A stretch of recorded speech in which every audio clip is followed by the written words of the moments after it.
without black people. Right. America doesn't even exist without black people. There is no American. There wouldn't have been nothing here. Still to this day, Right. like if you take all your LeBrons, you take your P Diddy's, you take. Y'all want to have no music, no spices, no food, no That sports. shit would taste like potato salad with raisins. You're all over again. Don't do that. And that's why nobody bathing, nobody taking baths, Right. no hygiene. They're like, what the point did we come over here for?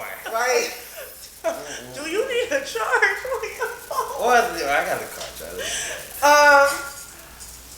So there was a second definition. If you are tuning in late, just let you know that we edit this and we put it on YouTube eventually. Michelle. Don't do that, Michelle. Michelle is gonna get to it. Our last episode. What was it? First of all, we've been on a motherfucking break, so don't let her forget. Right. Mental health, bitches. That's what it was.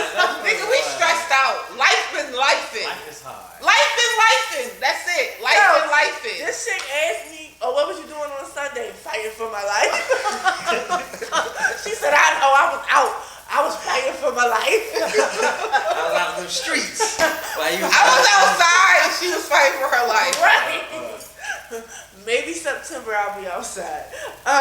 So they did give more definitions. They gave like a definition B underneath that, but that was the first one is what she gave. So now that we have our definitions, what actually are we discussing tonight? Richie Blue at 15 minutes on the clock. I know, right? 15 minutes on the clock. What? Because you came up with this topic. So for those who might not understand, what do you mean when you say American history from a black perspective? Alright, so what made me think about this was I was watching something on YouTube. YouTube is also free. You can pay for that, but that's also free. Give you some good documentaries on things. And I read this documentary about redlining. And I was like, I always heard about that, but I never knew exactly what they meant by redlining. And the reason why it's about American history, because overall it was based about the American soldiers that were coming back from the wars. Mm-hmm. And so, of course, that was majority white men in that particular field at that particular time. And so, when they came back, they had nowhere to go.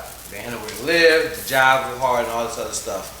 So they was like, all right, well, we're going to have this housing, start giving these houses to soldiers, make it more affordable for these soldiers coming back. And so what they did was they made it easier for them to get homes. So at that particular time, I think a mortgage would cost you about like $150 a month back then. And then when they came up with this program for the GIs, mortgage was like $65 a month. And so they would build up these nice houses, but then they were separating them from majority the city.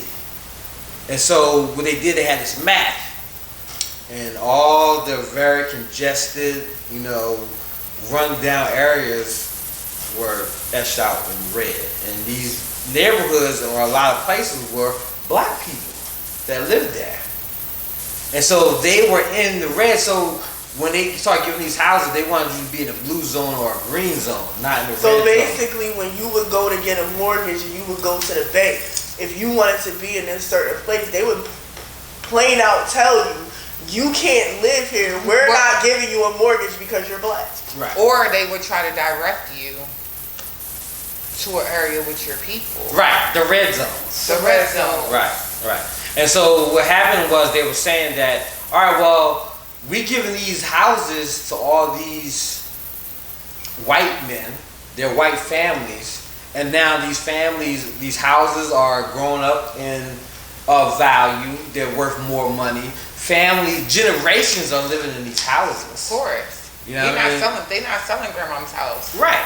So once you get out, you know what? Oh, you need a birthday gift, you need somewhere to live. Oh, here's the house. Here's grandma's house. You know what I mean? Here's grandpa's house or whatever.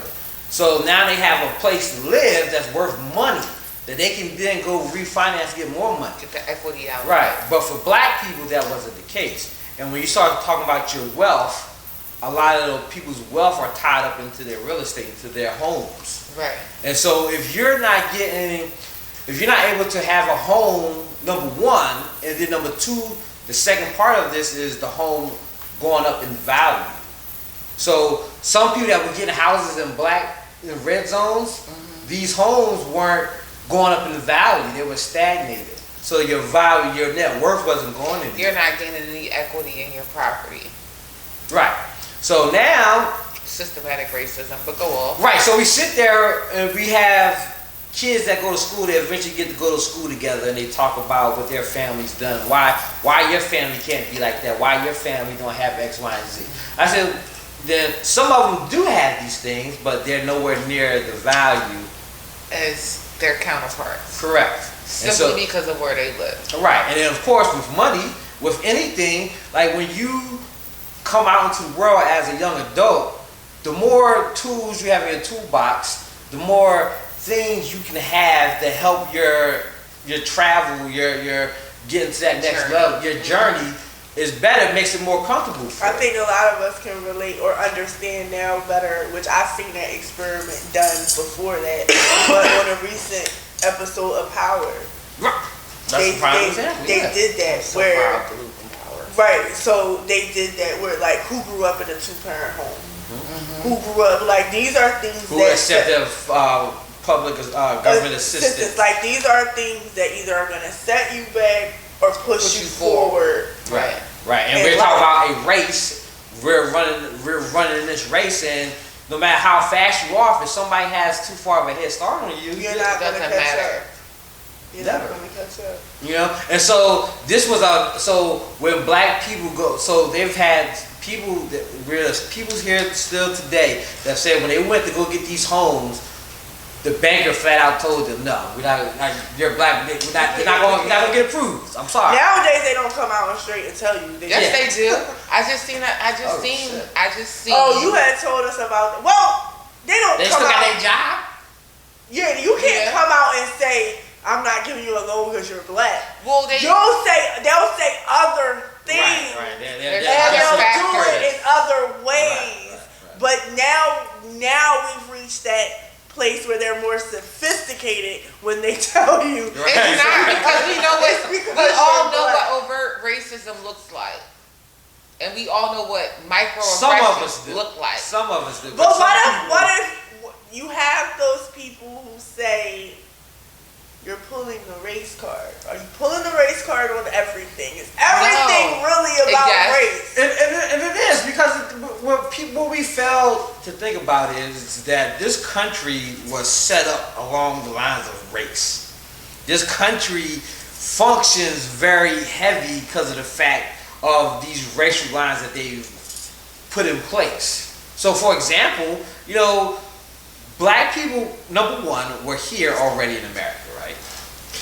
Indigenous people. Right, before they brought actual African slaves through all across the transit on the boats, there were black people that was already here. Can I say something? Because I feel like this is going to be a 2-part series with us. Like this has to go We need to pull it back up. another episode. Run it back. But one thing that I wanted to say before, because we only have like 10 minutes left, 7 minutes left.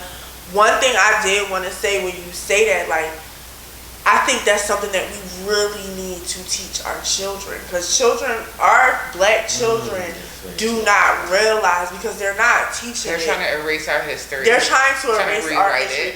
But one of the things that our black children need to understand is that we built America. Right. I remember in my late 20s seeing a video that explained like how we're all over the world, that we were here, that we were the original. We're the first travelers. Right, like we are We're the first travelers. explorers. And I think some people don't. Some black people, they want to be humble. And They want to think that our history starts with slavery. But it's not. They some of them, they still know that our history did not start with slavery. But it's because they want to be so humble. They want to fit in so bad. Yeah, because the moment you start talking like that, right. opposition walls start going up, and now we're in a conflict. Right. Wait, I just want to read one comment because it goes on what we're talking about right now. It says conquistadors and Spaniards looking for the fountain of youth had black guides. Central America has thousands of sculptures and relics Right. with African faces, etc. Exactly. Right. Exactly. Like if you, I remember. That's why they knock the told me- noses off the Sphinx. Right. I remember somebody telling me, if you go to Italy, like their statues, their gods that they worship, The they're Pope behind closed doors worship of somebody black. The Black Madonna. the Black Madonna. Right. So I think that is an important when we talk about Black history. Or not Black history, American history, especially for our youth coming up, which I think a lot of them understand it now, actually. But I think it's very important for them to understand that we are America. Right. And just think about this, right? For most people, what education that they do have, what understanding they do have is given them through the elementary school, the high school. And then after that, From a white perspective. right. After that, they're off into Very the world, whitewashed. and now whatever they get is based off either the news, movies, or It's whatever all they stumble propaganda. off It's across all propaganda. on YouTube. Right. I don't know how legit Dr. Umar is, but that is one of the things that always got me intrigued by him was because I am not a I hate white people person. Neither am I. Right. Judgment's still out on that. But I am Real quick. Dr. Umar. I am not. B1, there we go. We are B1 over here, but I'm a lover of all people. Right, because we talked about some things that he said. Right. Like It's call very it sketchy. right, like let's call all white women ugly. That's just fucking dumb. Like all white women are not ugly. Let's keep it Right, white fucking bitches. right. Like let's just keep it real. Now you might not be attracted to white women. Just say that. Just say that, but don't say all white women is ugly because that's a lie. And when you do lie shit like that, that's the shit that makes me look at you. Right, that's what other people Now, do. if Like you would have that. said something like they age, like, no. Baby Anyway, age. that's- I'm like, okay. That are the, but I like his concept of having a school where all the girls are supposed to wear natural hair. Right. There are certain things Embracing your natural embracing who we are because, inherently. right. I think that is so important It because is. that help. And it's not saying that we hate, especially from my point of view, we hate anyone else. But the only way that you can ever love anyone else is you have to love yourself first. And that's all we want. Because just think about it, right? If you look in the mirror and you have a disdain or disgust, you just have some type of anger, ooh, child. and then you attempt to walk out into the world, right? Right. How do you expect you gonna be when you walk You're outside? gonna give out the same energy. Right, and so that's why it's important that we teach our kids about everything. Because if you're dependent on the public school system Never to gonna raise happen. the teachers, If you kids, were depending on anybody else to teach your children, right, you're besides you. not doing your job as a parent. There was a woman who she sued or she got one of the history books put out of her child's high school. One in Florida.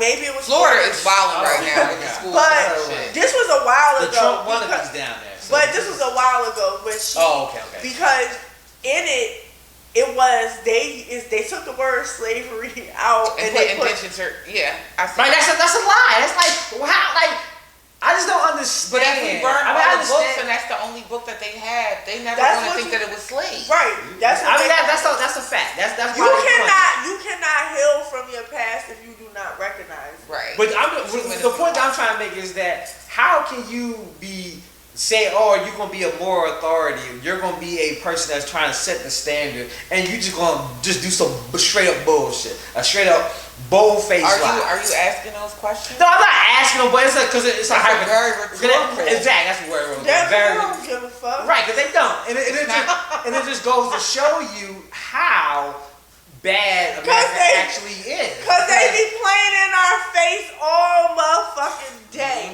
But I do want to say I do believe that there should be a part 2 of this because this discussion can go on so long. We don't know if we're going to be here for Juneteenth.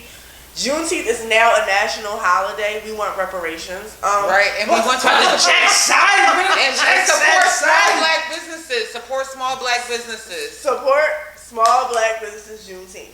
Right. But before we get out, if we could say real quick, y'all too, because y'all know I'm not really good on history. I do have one. But if y'all could like pick 3 things that happened in black history that shaped American history altogether, what would it be? Comment if I have one. The Sippers, if you have something that you think as a black person, as a black woman, man, that stands out to you, that shaped American history. That changed the way that you looked at. I got one. We go back on this one. Oh, segregation. Yeah. Oh God, we was at Kelsey's and Kim. We was in that taco. We was talking about segregation wasn't needed and was not needed, and to be prior, I was like, yes, we needed the end segregation because we needed all those white schools and those white restaurants. Why? And we needed all that stuff. Why? And I was like, because I was going hard. Right. I was with my Malcolm X shit. I was with my Malcolm X shit. I said, nigga, we had buses. We had our own schools. We had our own shit. I said we wanted to be accepted by them so bad. It's like a woman who doesn't know her worth and she wants to be accepted by this. Tell her like really, man. She want to be accepted by a motherfucker that don't even fucking deserve her. At all. Right. You're right. You want to be that's what accepted happens. so bad that you don't even realize what you own, the value that you own. Me and him was going back and forth. I said, listen, like, that shit went all the way till we got the car at my house. That shit went so fucking long. And that's what happens when you're uneducated, though. Right. When you don't know when you know better, you don't know better. Right. So, but that's why we have these conversations as black and brown people, and that's why Sip and Discuss was created, not to separate us, not so we argue to the point where it's agree to disagree, or I can walk away and let it marinate. Right, and that's what happened. I did both that night. And so then eventually I go to college, I end up, and then next you know, Dr. Umar came through Atlanta. We didn't go, but that's when you had told me about Dr. Umar. That's how I found out about him. He was at the Pleasantville Library, right? Mm-hmm. And so then I started doing some research, and I started checking on certain things, and then I was just like, wow, like we really done fucked up. A little bit. Yeah. A little bit. All right, well, can we wrap it up? I gotta get back on. Carly, a second, we wrap this up. So the one thing I wanted was integration, segregation. Because when we integrated, we abandoned everything that we had and that we was working towards and that we could have had. Right. And then with these things, so the main one was Jackie Robinson Day. Jackie Robinson, everybody's like, yay, Jackie Robinson broke the color barrel, all this other stuff. But what we don't realize is that doomed black people owning any type of real power in that field of baseball. Right. Like we had 3 different leagues of Negro League players. And when they came and took Jackie and the rest of our players, they didn't compensate the Negro Leagues like they were supposed to. They go over to Japan, they go over to China, they get them players. They got to compensate. They got to compensate the league. They got to compensate the team. Like you can't just take our prime people and leave us with the bag and be like, nah, whatever. And so that's what happened when they took Jackie out of the leagues. They didn't give anything to those leagues, and then the owners were left in a very awkward situation because now it's like, do you say no? You can't go nowhere. Because as a business owner, you know you got to compensate me for that, or do you let your peer, your black brethren, go to the next level and make a whole bunch of more money? Meanwhile, your league is gonna fold in 3 years. All right, so guys, we definitely have to do a part 2. I'm gonna talk to my team and maybe we'll us live stay up for